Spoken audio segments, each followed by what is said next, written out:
तो स्वामीटा हुंडा से तोर पिलापिली हेउनाहांती मो सह संपर्क रख तोते मु छुआ देवी तो स्वामी किसी जानीपारबनी सेटा क्यों भिड़ को नुहे एमिति कही शशुर बोहू को प्रपोज करुला।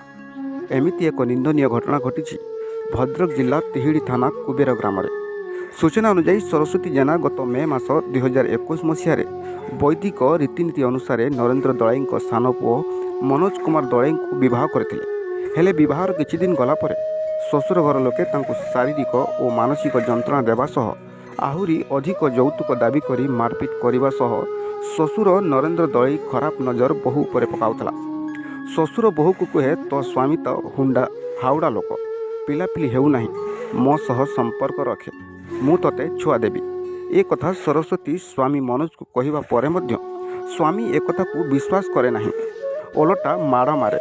शशुरर एपरी व्यवहार को प्रतिरोध करी अभियोगकारिणी सरस्वती जेना प्रथमे तिहिड़ी थाना रे अभियोग करथिले भी कौनसी न्याय न मिलबारु एसपी पाखरे गत नवेम्बर मास 15 तारिख में एसपी निकट अभियोग करथिले। एसपी ए विषय में अनुधान करने गुजिदड़ा फांडी को जणाइथिले मध्य कौनसी न्याय पाई पारले नाही बोली आज पुनर्बार एसपी निकट में अभियोग जणाइछंती। एसपी मते न्याय नदेले आत्माहुति देवे बोली सरस्वती कहिछंती।